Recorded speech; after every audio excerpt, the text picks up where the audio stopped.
patient, kahit na sabi nga dito na gusto niya nang lipulin, ngunit binibigyan pa rin niya ng pagkakataon. Alam niyo po ba itong pandemyang ito ay isang pagkakataon po, isa pong alarm clock para sa lahat na magbalik loob tayo sa ating Panginoon. Kaya po hindi pa tumitigil ang pandemya hanggang ngayon is marami pa rin po ang hindi natatauhan na magbalik sa ating Panginoon, na kilalanin siya at magkaroon ng tunay na relasyon sa Kanya. Kaya karamihan, bakit ang tagal naman yata na tapusin ng ating Panginoon. Inaantay niya po ang lahat na magbalik loob sa Kanya. Amen. Inaantay niya po na tayong lahat ay kilalanin siya, na siya ang makapangyarihang Diyos na nagbigay ng Kanyang sarili para sa atin.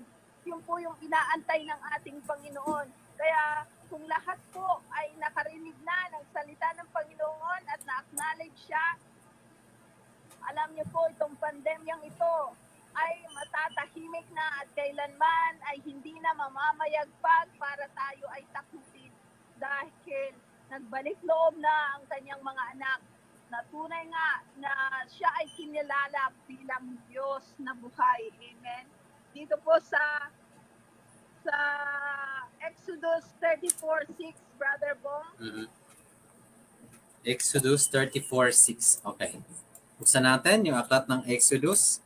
Sana malinaw pa yung audio natin. Pa-comment na lang sa mga nakasubaybay sa atin para at least ma-adjust po ng ating technical. Okay, sinasabi sa Exodus 34:6, sabay mabasa dyan sa wall natin. Sinasabi dito, dumaan ang Panginoon sa harap ni Moises at sinabi, ako ang Panginoon, ang mahabagin at matulunging Diyos. Mapagmahal at matapat ako at hindi madaling magalit. Totoo nga. Amen. Amen. Amen. Napakabuti. Talagang sinabi niya ito kay Moises na siya ay mapagmahal. Tunay nga na mapagmahal ang Panginoon. Matulungin. Siya ay tumutulong sa atin. Nagpapagaling na may sakit. Talaga pong gumagawa siya ng miracle kasi po nasubukan ko na yan sa ating buhay. Even sa pagtulong ng Panginoon, siya ay matulungin. Siya, oras na sinabi mo, Panginoon, tulungan mo ako, the Lord will help us. Hindi po niya tayo kahit kailanman kakalimutan. Siya po ay, sabi niya, matagal ang niya, sa galit niya. Mahabagin po siyang Diyos. Paulit-ulit, matagal na ng panahon na rampant ang kasalanan. Ngunit pinipigil pa rin ng Panginoon para tayo ay lipulin. Nakita naman po ninyo, halos dami na ng mga kasalanan ng tao. Until now, pinipigil ng Panginoon ang kanyang galit. Ngunit mayroon pang mga iba ay sumasamba sa ibang Diyos. Mas sinasamba na nila ang pera, mas sinasamba na nila ang mga ribulto, ang kung ano-ano. Ngunit ang Panginoon ay patuloy silang sinasabla, dito ko lang ako nagmamahal sa iyo. Mamulat ka na, ako ang Diyos mo. Patuloy ang Panginoon na very patient sa mga tao. Hindi pa rin niya nililipol. But He is sometimes, sabi nga, hindi lamang siya mabait, ngunit nagsiselos din siya. Masiloso siyang Diyos. Kaya nga sabi nga pero patuloy pa rin. Alam mo yung nagsiselos ka, pinitigil mo yung galit mo. Dahil iba, sinasamba na nila ang sarili nila.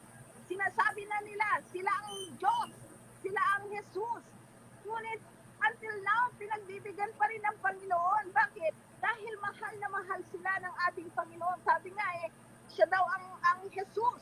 Sabi nga natin hindi madaling magalit. Ipako nga siya kung siya ay mabubuhay muli. Kung siya ay mabuhay muli at hinampas-hampas siya na katulad ng paghampas sa Panginoong Jesus, bakit hindi natin gawin? Pero sabi nga ang Panginoon until now, kahit na siya ay nagsiselos dahil inaangkin na nila sila ang Diyos. Kumbaga, inano na nila ang ginawa ng ating Panginoon Jesus sa krus ng Kalbaryo. Inaalipusta.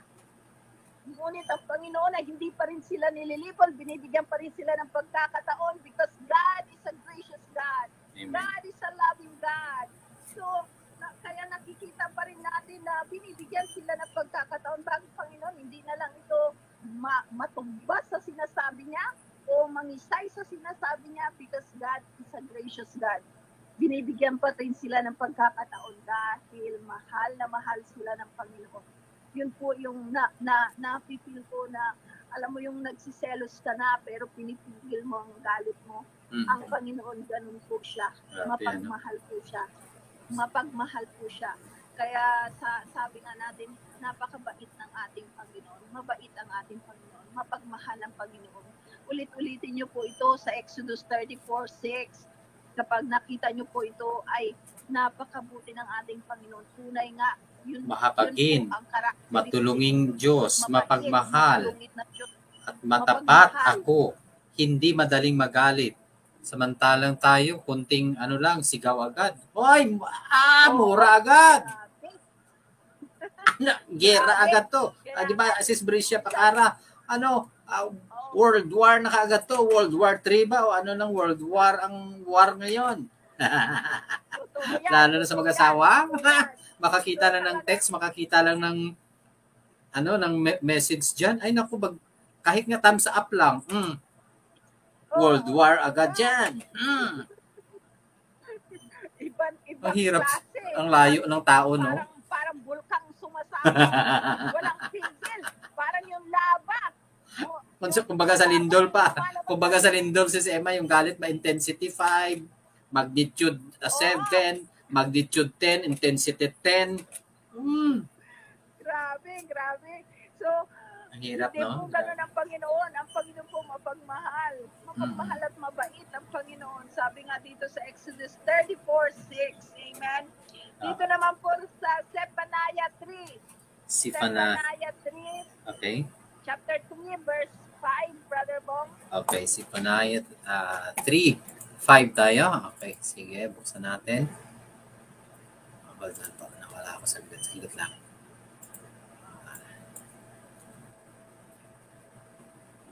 Zephaniah 3 verse 5. Welcome, Sis Bricia. Kumusta man mo din, ha? Igsunan nato sa Tagbilaran, Bohol. Igsunan natong Bisaya din, ha? Mga Cebuano. Antay-antay lang tayo. Ang pagpapala ng Panginoon ay mapapasa atin. Tandaan natin yan. Mga members dyan sa Bohol. Huwag masyadong magmadali. Patience lang tulad ng Panginoon. Mapagpatawad. Hindi tayo madaling magalit. Tayo ay mapagpakumbaba. Ganon ang mga members. Lalo na members ng Kappa. Ayan. Noon, nag-iiyakan tayo. Grabing panalangin natin. Paluhod, iyak. Lahat ng sakit nandyan na. Pati asawa, hiniwalan yung iba. Huwag kayo mag-alala. Panahon na natin ito. Ganun lang, ha? Panahon na natin to. Kaya dapat sa mga message natin, may mga politikong nanonood ngayon, please, nakikiusap po kami sa inyo. Lalo na kami dito sa Alpha Omega. Mahalin nyo ang mga tao. Mahalin nyo yung mga botante nyo dahil sila ang inyong pag-asa. Tunay na pagmamahal, hindi yung pagmamahal na may kapalit. Ito na yun eh. Tunay na pagmamahal na walang kapalit. Kasi pag mahalin nyo pa kami ng may kapalit, naku talaga, may kalalagyan talaga kayo. Okay, tuloy tayo. Ito yung sinasabi sa Zephaniah 3 verse 5. Mabasa niya rin sa wall natin. Pero naroon pa rin ang presensya ng Panginoon sa kanilang lungsod. Ginagawa ng Panginoon ang mabuti at hindi ang masama. Araw-araw, ipinapakita niya ang kanyang katarungan at nananatili siyang tapat. Pero ang masasama ay patuloy na gumagawa ng masama at hindi sila nahihiya. Amen. So, nakita natin na ang Panginoon ay sobrang bait. Sobrang bait. Sabi niya, kahit daw araw-araw na may gumagawa ng masama, ang Panginoon ay patuloy pa rin na gumagawa ng mabuti sa atin. Sabi nga dito, kaya yun nga, sisigundahan ko yung sinabi mo, Brother Bo, na itigil na natin mga politiko ang paggawa ng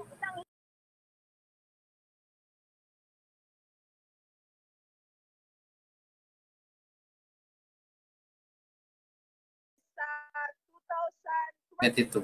Yeah. ay baguhin po natin isang makadiyos ang maluklok natin sa ating pamalaan dahil sabi nga po, hindi natin kailangan ng yaman. Ang yaman ng ating Panginoon ang kailangan natin. Ang yaman ng tao, hindi sasapat yan para sa lahat. Totoo. Ngunit ang kayamanan ng Panginoon at favor ng Panginoon ay mapapasa atin once na ang nabigay natin na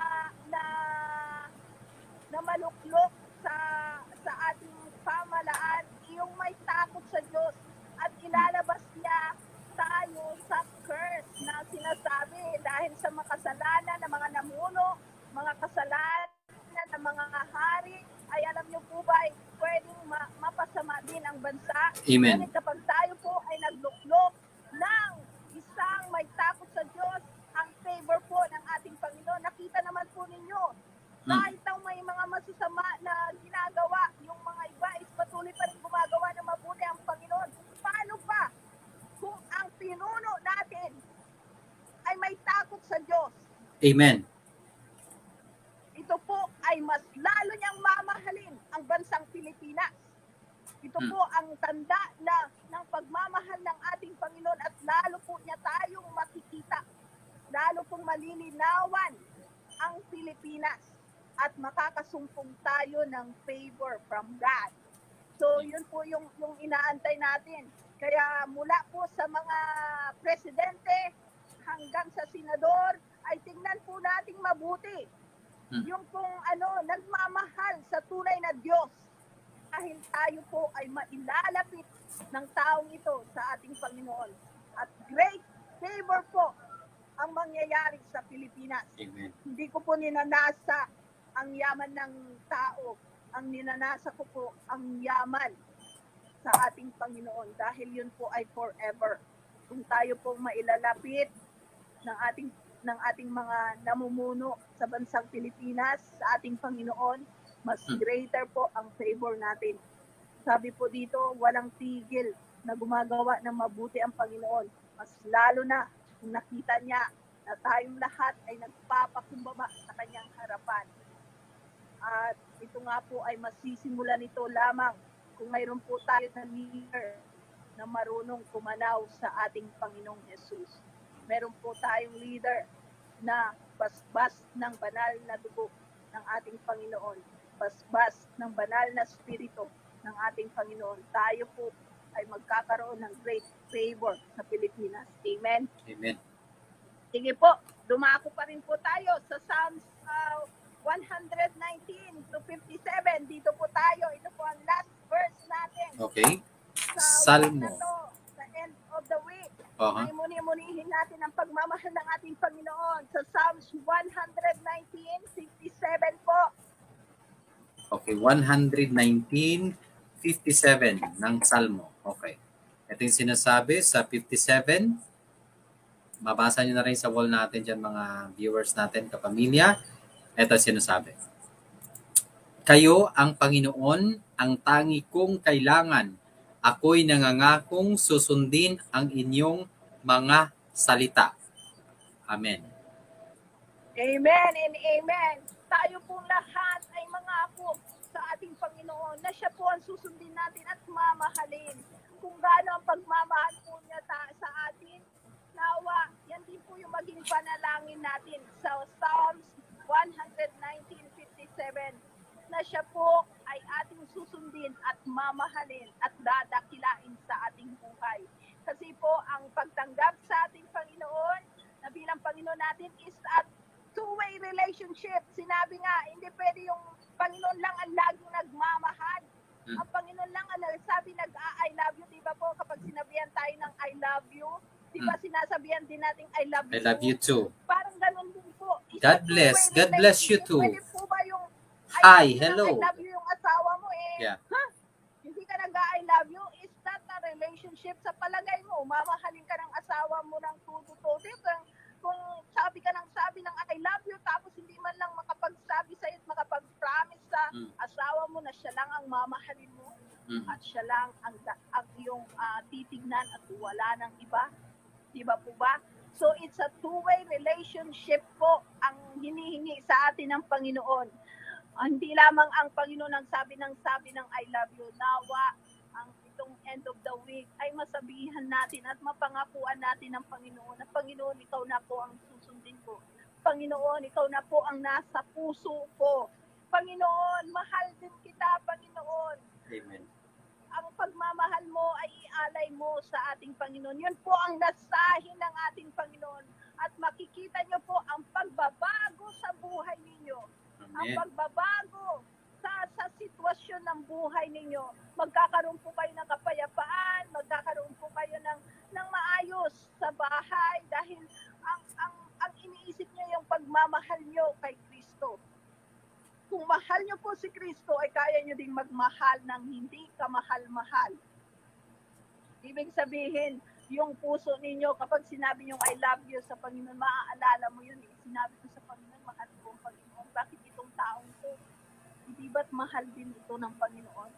Kaya kaya din siyang mahalin kahit na anong ginawa sa'yo. Kahit na anong betrayal, kahit na anong masakit. Kasi mahal ng Panginoon. Itong taong ito, kahit daw masama, ay mahal ng Panginoon. Ibig sabihin, mahal siya ng Panginoon. So, it is a two-way relationship. Ang Panginoon ay nagmamahal sa iyo, mahalin mo din ang Panginoon at magmamahal ka din sa nakapaligid sa'yo. The Lord will bless you. Makikita mo ang pagbibig sa iyo ng Panginoon, makikita mo ang kagaanan ng buhay, ang tunay na pagmamahalan ay mapasa inyo. Yun po yung nasahin ng ating Panginoon. Kaya lagi nang sinasabi ng Panginoon, mahal kita anak, mahal kita, hindi kita iiwan. Kahit na iiwan ka na ng lahat, ay hindi mag-iiwan sa iyo. Yan po yung iniiwan sa atin itong week na to ng ating Panginoon. At i-promise po natin daw sa ating Panginoon na siya ay iyong mahal din. Amen? Sige, Sir Bong, dadako po tayo sa panalangin. Nasahin ko po na kung sino pa po ang hindi nagpapapasok sa puso niya sa ating Panginoong Yesus. Sa oras kong ito ay dadako po tayo sa pagtanggap. Sabihin natin, Lord, mahal din kita. Pinapapasok kita sa aking puso. Gusto po kitang papasukin sa aking buhay. Ikaw na po makialam sa aking buhay. Kung ako po ay pinagsasabihan nyo na mahal nyo, naisin ko po na mahalin din kita. Amen? Amen. Kung ako po ay minamahal nyo, na kahit na ako po ay masama ang ugali, kayo din po ay mamahalin ko. Ako nga po ay minahal nyo kahit na pangit ang ugali ko. Ako pa kaya na hindi magmamahal sa iyo. Amen? Amen. Sige po, dadako po tayo sa malikling panalangin at pagtanggap. Kung ang Panginoon ay nag-alay ng kanyang buhay, ito pong kapaskuhan na kanyang kapanganakan, na inilaan ang kanyang buhay, bumaba sa lupa. Siya po ay nandun sa langit, napakasarap ng buhay, ngunit bumaba po siya sa lupa. Saan po siya natulog? Sa unang gabi niya sa lupa, sa samsaban. Hindi po siya humiga sa magandang hotel. Napakarami po kung nakita na magagandang hotel dito sa Kay. Hindi po siya doon napunta. Mayayaman na, a night is $10,000. Marami pong mayayaman na nakaka-afford niyan dito. Ngunit, ang Panginoon po, saan po natagpuan? Sa samsaban. Doon po, ang una pong bed niya ay mga talahib. Ibig sabihin yung mga damo, samsaban. Yung mga pinakain ng mga sheep.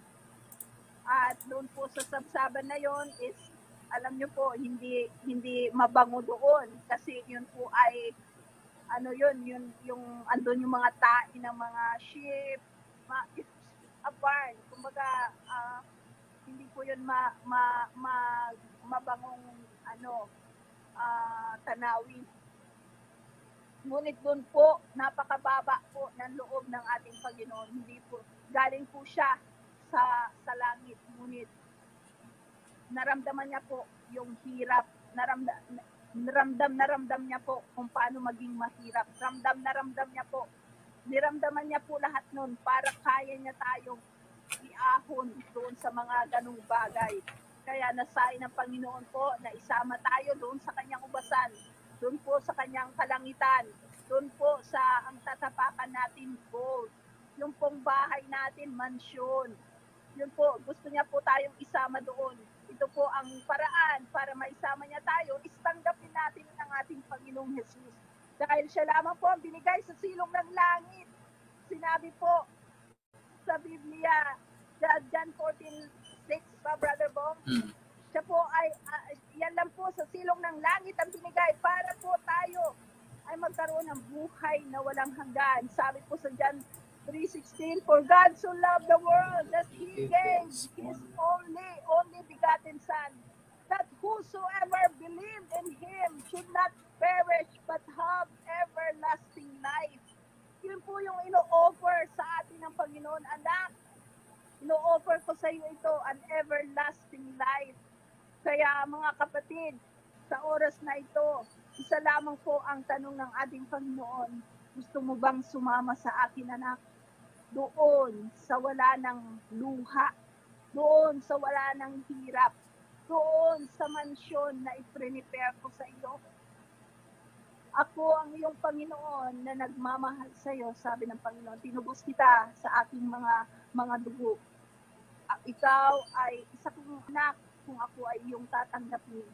Ikaw ay mailalapit ko sa Ama nating nasa langit. Kung ako ay tatanggapin mo bilang Panginoon.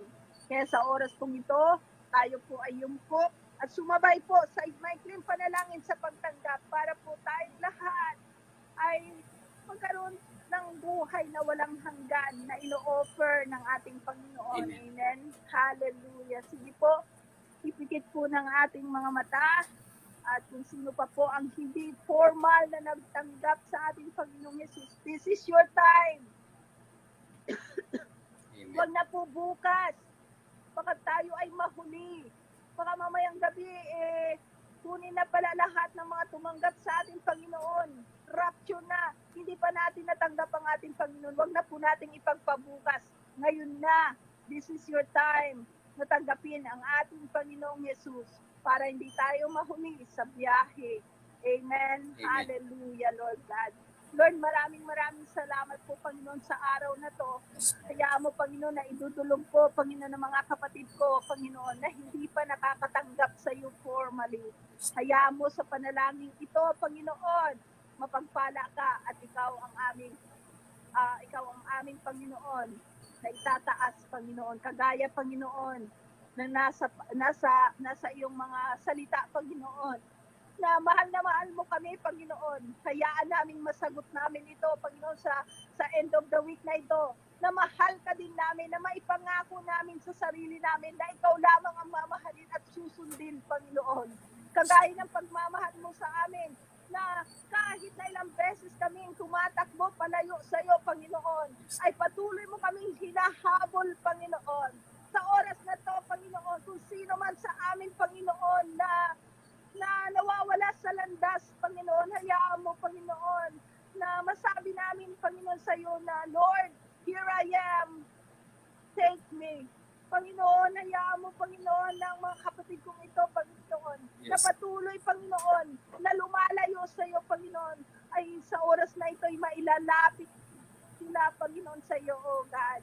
Hayaan mo, Lord, na kung sino man, Panginoon, ang hindi pa tumatanggap, Panginoon, yumupo lamang po tayo sa maikling panalangin para po tayo magkaroon ng kasiguraduhan na doon po sa krus ng Kalbaryo na ang Panginoong Yesus na nabayubay ay tanggapin po natin siya sa maluwalhati sa ating mga puso sa maikling panalangin ito. Amen. Hallelujah.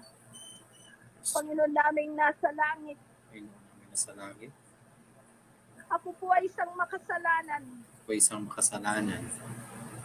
Naisin ko po na tanggapin kayo, Panginoong Jesus. Naisin ko pong natanggapin kayo, Panginoong Jesus.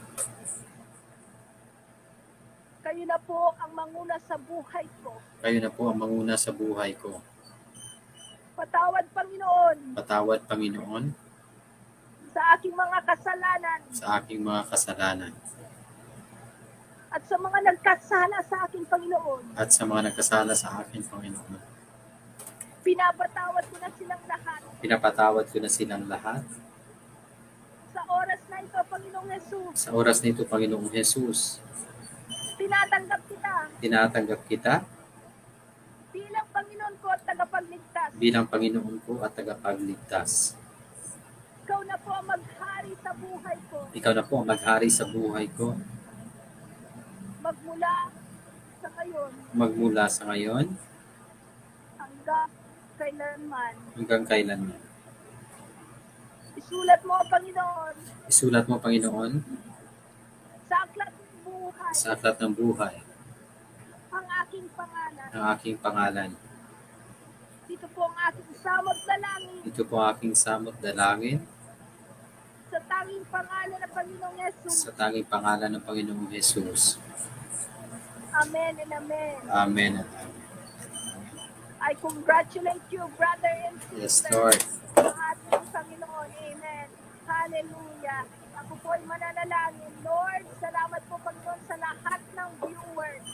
Sa lahat, Panginoon, na nakinig sa araw na ito. Yes, Lord. Panginoon, pagpalain mo ang buhay nila. Kahit nasaan man sila, Panginoon, kung nasa malayo man silang lugar, Panginoon, na ikaw mag-iingat sa kanila. Huwag mo silang iiwan, Panginoon. Maramdaman nila ang pagmamahal, ang init ng pagmamahal mo sa kanila. Panginoon, ang mga OFWs namin, Panginoon, ikaw Yes, po, Panginoon, mag-iingat sa kanila. Protect them. At hayaan mo na, Panginoon, na patuloy mo silang palakasin. Amen. Bigyan, Panginoon, ng pagpapala sa araw-araw. Lord Jesus, ito ang kasama nila. Ingatan mo sila. I plead the blood of Jesus. Yes. Each one of them, Lord Yes, Jesus. Jesus. Hayaan mo, Panginoon, na ingatan sila. Yung sakit at karamdaman, oh God. We thank you, Jesus, sa pagmamahal mo sa kanila. Ibigay, Yes. Panginoon, ang mga nasa Pilipinas. Lord, ikaw po, Panginoon, na magpala, Panginoon, ng mga kapatid ko na mga nasa Pilipinas. Pagpalaan mo sila, Panginoon, makasumpong, Panginoon, sila na kanila, Panginoon, mga finances, Panginoon, alam mo, Yes. Panginoon, na taghirap, Panginoon, ngayon. Ngunit, Panginoon, ikaw po, Panginoon, na magbigay sa kanilang opportunity and favor, oh God. We thank you, Jesus. Maging, Panginoon, may mga sakit at karamdaman. Lord, I cancel that disease upon their body. Jesus' name. In the name of Jesus. In the name of Yes. Jesus. Panginoon, healing upon that body, oh God. Kung sino man ang may sakit, Panginoon, patayuin mo, Panginoon, sa kanilang sick bed, oh God. In the name of Jesus. By the blood of Jesus, Lord. I-heal mo, Panginoon, ang bawat may sakit at karamdaman, Lord. Hallelujah. Hura ba, sikara ba, bastanda yara ba ba. Hura ba ba ba, bastanda yara ba ba ba, bastanda yara ba ba. Hura ba ba ba ba, sikara ba ba, bastanda yara ba. Halalala ba, sira. Hara ba, bastanda yara ba ba. Hallelujah. Hallelujah, Lord Jesus. Lord, maraming salamat po, Panginoon, sa lahat ng nanood. Paskasan mo sila, Panginoon, at pagpalain. Ang bawat pamilya nila, Panginoon, ay ingatan. Ang bawat anak nila, Panginoon, ay ingatan mo.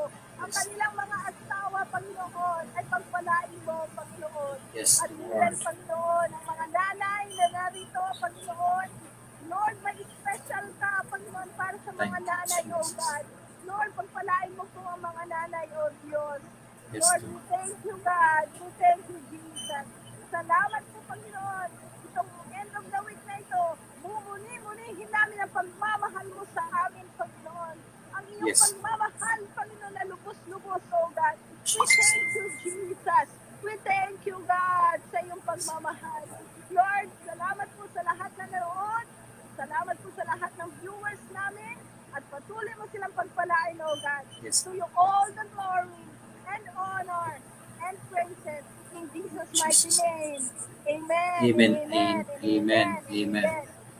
Salamat, Thank you. Sir Bong. Viewers Sorry, natin. medyo ano yung ating Wi-Fi ha. Okay lang, mas malinaw naman dito sa Messenger. Okay lang, Sis Emma. Thank you, 246 viewers natin sa hapon na ito. Maraming thank you talaga. Maraming salamat po. 246. God bless. See you again next week, mga kapamilya natin. Amen. And happy weekend po sa ating lahat, mga kapamilya. Salamat. Thank you again, Sis Emma. Thank you po. And God bless. God bless po sa inyo dyan. Maraming salamat. Ito ang Alpha and Omega Radio Online. Naghahatid sa inyo ng mga magagandang balita at mga salita ng Diyos. Alpha and Omega Radio Online. Kasama ng inyong mga prayer warriors, evangelist, man of God, and woman of God. Alpha and Omega Radio Online. To know Jesus and make Him known. Ika nga sa pahayag 1:8. Ako ang Alpha at ang Omega, sabi ng Panginoong Diyos, ngayon at nang nakaraan at sa darating, ang makapangyarihan sa lahat. Alpha and Omega Radio Online.